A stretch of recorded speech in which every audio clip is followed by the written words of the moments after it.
serving the Republic of the Philippines for more than 75 years. Ito po ang Presidential Broadcast Service. From the Presidential Palace, Manila, Dateline Malacañang.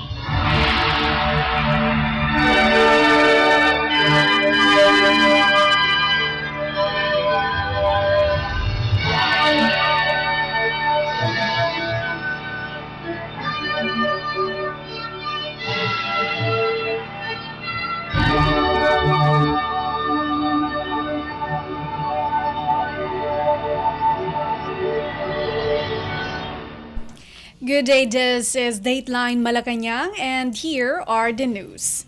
Philippine President Ferdinand R. Marcos Jr. assured the country that there is enough rice stock to last even after the El Nino phenomenon next year. The president gave the assurance following a meeting with industry players led by the Private Sector Advisory Council and the Philippine Rice Stakeholders Movement or PRISM in Malacañang. He made the statement after the Department of Agriculture or DA and PRISM presented to him the rice supply outlook for the country until the end of 2023. The meeting was called for by the President to discuss with stakeholders the status of the rice industry and measure to ensure sufficient rice supply in the country. During the meeting, DA Undersecretary Mercedita Sombilio said, even with the low scenario, with the assumption of a maintained level of production, the projected ending stock for 2023 is 1.96 million metric tons or MMT, enough to last for 52 days. Sombilio added that the ending stock projection based on data for the Philippine Statistics Authority presents an even better scenario, as the ending stock is projected at 2.12 MMT, which would last for 57 days. Palay harvest season is set to start September until November. In an interview after the meeting, Rowena del Rosario Sadicon, the lead convener of PRISM, also assured the public that there will be enough rice supply until the end of the year. Del Rosario Sadicon said the outcome of the meeting with President Marcos together with Private Sector Advisory Council or PSAC was positive. Dateline Malacañang.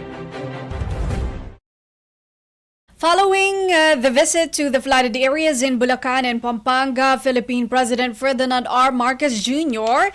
tasked the Department of Public Works and Highways or DPWH to take action on the concerns raised by residents, particularly the flooding of the roads leading to the provinces. DPWH Secretary Manuel Bonoan said the President has tasked the department to solve the flooding of a portion of North Luzon Expressway or NLEX Bridge connecting the two provinces. Well, ang instruction po sa amin, I think the arrangement is, ang medyo itataas po namin yung existing tulay that cross over the NLEX, no? But itataas lang po namin yung tulay, and then NLEX will also raise their pay, yung carriageway nila. Sila na magre-raise yung carriageway nila, but well, that's the instruction that we got yesterday, so we are going to look for the funds actually to be able to gawin namin yung pagtaas ng tulay namin, existing na tulay. We are hoping that, sabi nga ni Presidente, this is going to be a very urgent matter, and so we'll attend to it in the next few weeks. Siguro makakuha na kami ng pondo for that matter. Hindi naman masyadong mabigat na trabaho yan because it's an existing bridge. We'll just have to jack it up. Iakyat namin ng about 0.7 meters yata yung gagawin. And then consequently, pag naitaas namin, sila naman sa NLEX, itataas din nila yung pavement nila. Ganun po yung arrangement namin.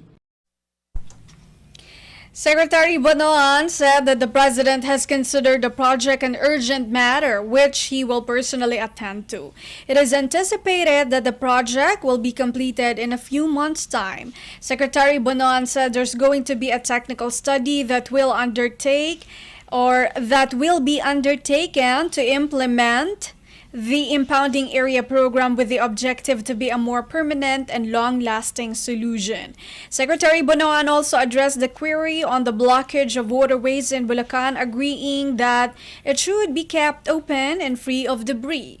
Secretary Bonoan stressed the need to increase the carrying capacity of the rivers in Bulacan to hasten the flow of the flood waters emptying to Manila Bay. Well, I think that's it's a project that we need to look into. You know, sabi ni Presidente, that will be the longer term program na dapat pagtuunan ng pansin kasi well, sabi nga ng Presidente, I think yung desilting and dredging activity will just be short term, but the longer term program is actually to find a long lasting solution to the problems in Pampanga and Bulacan. So one of the ideas or the concepts that had been floated up during the discussions is actually yung impounding area in the Candaba Swamp. So we will look into there's going to be a technical study that we have to undertake actually para maisagawa natin yung programa rin. But I think looking for a more permanent, long-lasting solution, I think is going to be the objective of the entire program now in those areas. Dateline Malacañang. Philippine Public Works and Highways Secretary Manuel Bonoan said more than 3 million workers will be needed to implement the Marcos administration's infrastructure projects next year. In fact, right now kasi on 2023, we are now implementing a total capital outlay budget of about more than 800 billion pesos, no?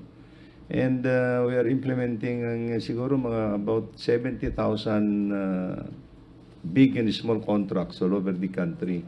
So you can just imagine the labor force that we need in terms of skilled and technical people. So sabi ko nga, now we are generating, I think, a total of, siguro ang requirement namin dito na threshold program namin is almost about more than 3 million labor force. That will be comprising of skilled and unskilled people, no, on a year-to-year basis. And sabi ko nga kanina, this is just the start of the big infrastructure development program of the country because we are going to, ang target nga natin is to spend, I think about anywhere between 5 to 6% of the GDP. And by next year, we will be implementing yung mega projects of the government. So all the more that we will need yung mga skilled laborers in the force para sa public sector infrastructure program. The job opportunities for the infrastructure sector were discussed during the sectoral meeting with President Ferdinand R. Marcos Jr. on the Department of Labor and Employment's or DOLE's Philippine Labor and Employment Plan 2023 to 2028 or LEP. Labor Secretary Bienvenido Laguesma presented the LEP to the President along with Bonoan and other officials. According to Bonoan, a big opportunity for the labor sector has opened, citing the government's numerous infrastructure projects apart from the projects from the private sector. Laguesma, who joined Bonoan during the palace briefing, presented to President Marcos the substance of the Chapter 4 of the Philippine Development Plan 2023 to 2028, which seeks increased income earning ability of Filipinos. The labor plan has 3 priorities: maximizing productive, remunerative, freely chosen, quality and sustainable job opportunities, ensuring respect for all rights at work, international commitments and human rights, and building an inclusive social protection for all, according to the labor chief. So ito yung Daphne, yung buod ng aming presentasyon na kung saan ay malaking bahagi nga nabanggit mo yung may kinalaman sa trabaho sa ating infrastruktura, bukod pa dun sa pinakita namin na magiging kontribusyon ng iba-ibang mga departamento kasama ang turismo, ang agrikultura at saka yung atin pong BPO sector. So yun po yung medyo buod ng aming presentasyon kanina sa sectoral meeting. The LEP is in line with the 8-point socio-economic agenda of President Marcos and the Philippine Development Plan 2023 to 2028 aimed at reducing unemployment and addressing underemployment with better jobs. Through the LEP, thousands of jobs will be generated in infrastructure sector for the Build Better More project of the DPWH. Dateline Malacañang.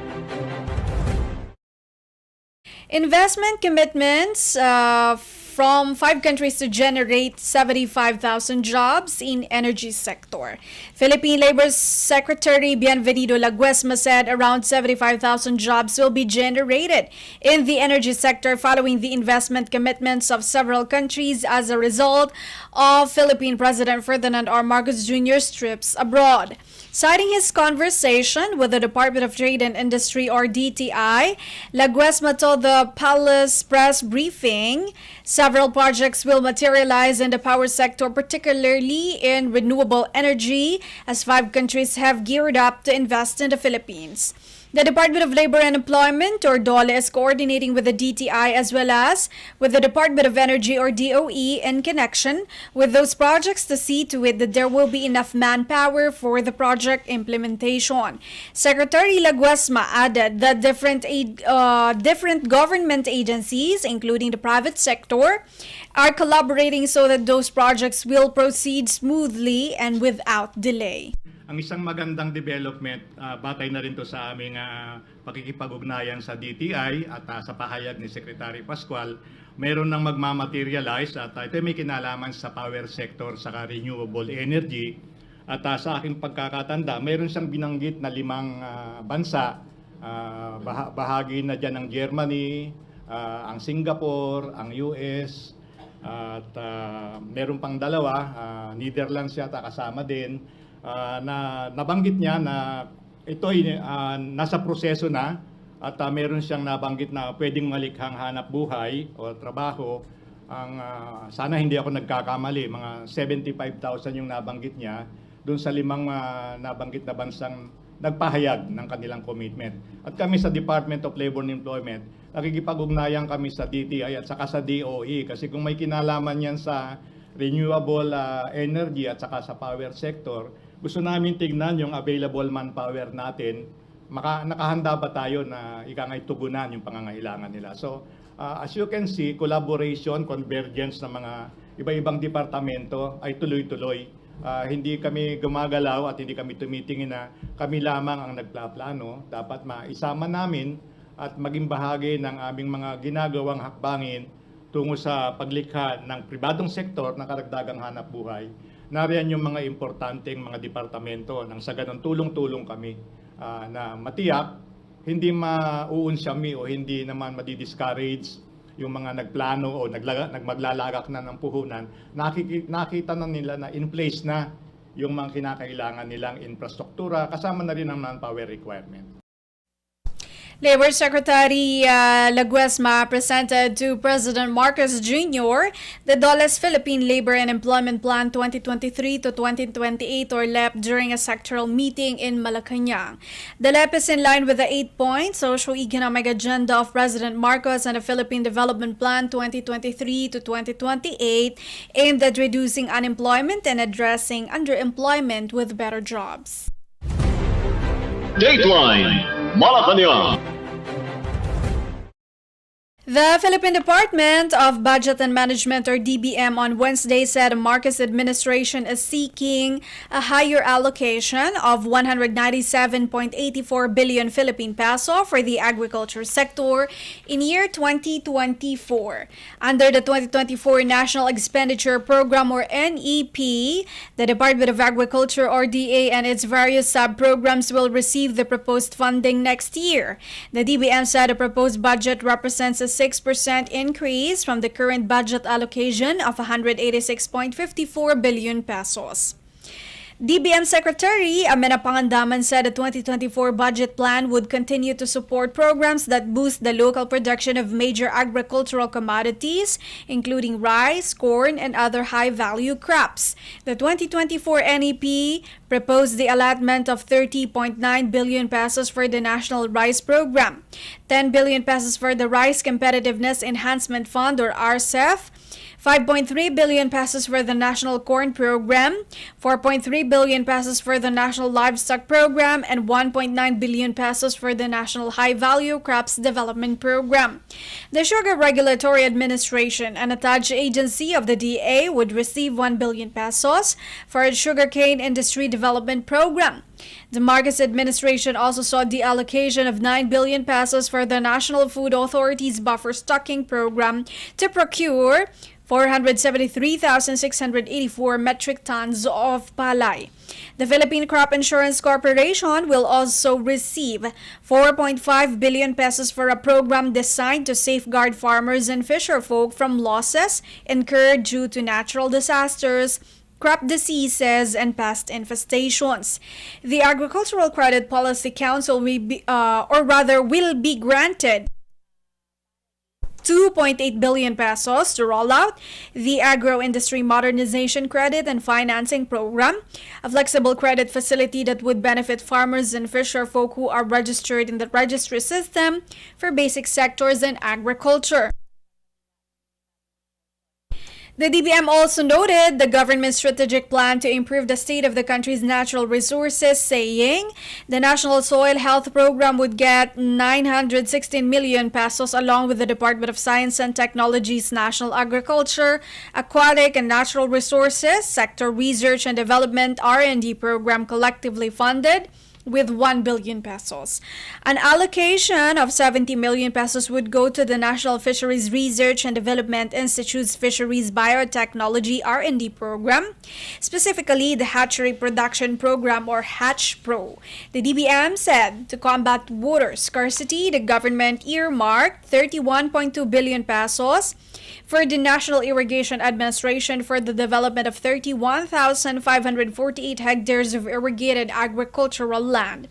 The Local Water Utilities Administration's Water Supply and Sanitation Program will be given 364 million pesos for the provision of Level 3 potable water supply and proper sanitation systems.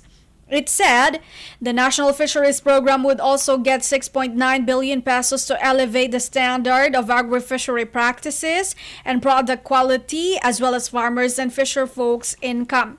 The department added that the Philippine Fisheries Development Authority would receive an allocation of 4.9 billion pesos for the construction, rehabilitation, and upgrade of fish ports nationwide. It said an additional 211 million pesos would be allocated to the Boosting Aquaculture Production Program to address a 10% target increase in local fish production and fill the supply deficit. Dateline Malacañang. The Department of Finance or DOF clarified that only 12.1% equivalent to 699.2 billion pesos of the proposed 5.768 trillion pesos budget for fiscal year 2024 is allocated to financing the debt burden, including net lending. Philippine Finance Secretary Benjamin Jokno said, when assessing the debt burden component of the budget, it is crucial to solely consider interest payments and net lending. Interest payments have been declining, freeing up fiscal resources, which can be reallocated to support the government's priority programs. Data shows that from 1986 to 2015, the average share of IP to the total national government expenditures was at 23.3%. This further declined to an average of 10.1% from 2016 to 2022. The DOF also maintained that under any accounting standard, the principal amortization of debt is not included in the expense item since it is not classified as expenditure, hence it is not automatically appropriated. Since it is already an existing obligation, principal amortization does not result in any additional debt. He further added that since principal payments are merely settlements of liabilities incurred in the utilization of appropriations program in prior years, recording it again as expenditures would result in doubling counting of appropriations. The economic team remains committed to implementing the Medium-Term Fiscal Framework or MTFF, which serves as the government's blueprint to bringing down the country's debt to GDP ratio from 60.9% in 2022 and to less than 60% by 2025, cutting the deficit to GDP ratio to 3.0% by 2028 and maintaining infrastructure spending at 5 to 6% of GDP. As of March 2023, the national government or NG's debt to GDP ratio was recorded at 61%, way below the 63.5% ratio in the first quarter of 2022. Through the continuous implementation of improvements to tax administration and efficiency and implementation of key tax reforms, the government is confident that revenue collections will continue to increase and the deficit will narrow on the back of a strong economy. Dateline Malacañang. The Philippines and the United States are now studying the possibility of forging an agreement in a bid to strengthen the nursing industry of both countries, which was adversely affected by the COVID-19 pandemic. Philippine President Ferdinand R. Marcos Jr. said that he does not see any problem with the proposal to strengthen the nursing industry in the Philippines, especially now that it is facing shortage of nurses as some opted to look for jobs overseas. But President Marcos stood firm that the Philippine government will have to study the proposal first before making any decision. President Marcos made the remarks after Duckworth said that the U.S. government is studying the possibility of sending American nursing students to study in the Philippines, as she emphasized that Filipino nurses are able to pass the licensure examinations for nursing in America. Duckworth also noted that they have more nursing students than nursing educators. While there are no concrete plans yet on the proposal, President Marcos and Duckworth believe that the proposal will have a good advantage for both the U.S. and the Philippines, as it will also strengthen the ties between the two countries. The two officials affirmed that it is a partnership that the Philippines and the U.S. can work on together. Aside from strengthening the nursing industry of both the Philippines and the U.S., Duckworth told President Marcos that the U.S. and the Philippines can also collaborate for the production of electronic vehicle batteries to meet the huge demand of the American market. Dateline Malacañang. Senator Tammy Duckworth on Tuesday said the Philippines and the United States can collaborate for the production of electronic vehicle batteries to meet the huge demand of the American market. Duckworth, who met Philippine President Ferdinand R. Marcos Jr. during a courtesy call in Malacañang Palace, also shared her conversation with the Environment Secretary Maria Antonia Yulo Loizaga and Department of Energy Secretary Rafael Otilla about the United States transition to renewable energy sources as well as its current challenges. The President replied that with the renewable energy sources such as solar and wind that rely on nature and are not constant, this is where batteries come or become very important. He said the Philippines has great potential for battery manufacturing considering the presence of mineral deposits that are necessary elements for battery production. The president also delved on long-standing ties between the Philippines and the U.S. and the need to strengthen further the relationship. President Marcos said he is happy to welcome Duckworth in the Philippines, having seen her work in previous years supporting Filipinos who now live and work in the United States. Duckworth, a Democrat, Illinois, is a member of the U.S. Senate Armed Services Committee, the Environment and Public Works Committee, the Commerce, Science and Transportation Committee, and the Small Business and Entrepreneurship Committee. A meeting with Duckworth presented an opportunity for the Philippines to raise the importance of U.S. legislative support for common security and trade interests, including through enhanced assistance towards the modernization of the Philippines' defense and civilian law enforcement capabilities, the immediate reauthorization of the GSP program, and the facilitation of other strategic trade and investment opportunities. Dateline Malacañang. United States Defense Secretary Lloyd Austin III reiterated that the Mutual Defense Treaty, or MDT, between the U.S. and the Philippines applies to Philippine public and government vessels and aircraft. Austin made a statement after a phone call with the Department of National Defense, or DND, Secretary Gilberto Chodoro Jr., where they discussed recent events in the South China Sea, including China's efforts to obstruct the Philippines' resupply mission at the Second Thomas Shoal, also known as Ayungin Shoal, on August 5th. Austin, in a May phone call with the DND officer in charge, Senior Undersecretary Carlito Galvez Sr., or rather Jr., reiterated that any armed attack on Philippine ships and aircraft in the South China Sea would result in the invocation of the MDT. Under Article 4 of the MDT, between the Philippines and the United States, each party recognizes that an armed attack in the Pacific Ocean on either of the parties would be dangerous to its own peace and safety, and declares that it would act to meet the common dangers in accordance with its constitutional processes. The MDT between the two nations was signed on August 30, 1951. Austin and Teodoro also discussed the U.S.-Philippine alliance cooperation and reaffirmed the ironclad nature of this partnership. They also reaffirmed their shared commitment to upholding the rules-based order, including supporting the Philippines' right to conduct lawful maritime activities consistent with the 2016 Arbitral Tribunal ruling, which is final and binding on all parties.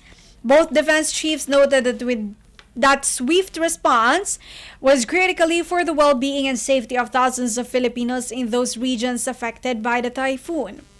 They also praised the use of the Lalo airfield in Cagayan, a new enhanced defense cooperation agreement location, in facilitating relief efforts. Dateline Malacañang. And finally, for Dateline Malacañang, the Philippine Commission on Higher Education, or CHED, said the world-class quality of higher education is not only limited or accessible in Metro Manila. The COMELEC made a statement as it lauded the Summer State University, or SSU, for topping all universities worldwide in the 2023 World University Rankings for Innovations, or WURI, Fourth Industrial Revolution category. CHED Chairperson Prospero Popoy de Vera III said the global ranking indicates the significant progress made by the SSU compared to other international institutions. De Vera said state universities in provinces also offer competitive programs. This is the second time that the SSU garnered the highest spot for its innovative projects. The WURI recognized the SSU's third visualization of citywide geohazard mapping and simulation of what-if scenarios using geospatial research and data analytics project this year, as well as its Smart Edu Box, a wireless sensor-based educational service delivery project last 2022. SSU President Marlene Cardoso said these projects are two of the numerous projects made and implemented by its research centers. The CHED, the Department of Science and Technology, or DOST, and local government units, or LGUs, provide support to the SSU's research centers. Earlier, De Vera vowed to continue boosting internationalization efforts through bridging partnerships between the Philippines, higher education institutions, or HEIs, and international universities. De Vera also urged more HEIs to join the global ranking to assess their year-by-year performance and accomplishments. To date, there are 52 Philippine HEIs included in global rankings cited in WURI, Quaker Rowley Simmons, or QS World Asia and Stars, and Times Higher Education, the World, Asia, and Impact rankings. Dateline Malacañang. And that is all for today's Dateline Malacañang for Radyo Pilipinas World Service. This has been Bea Gaza. From the Presidential Palace, Manila, Dateline Malacañang.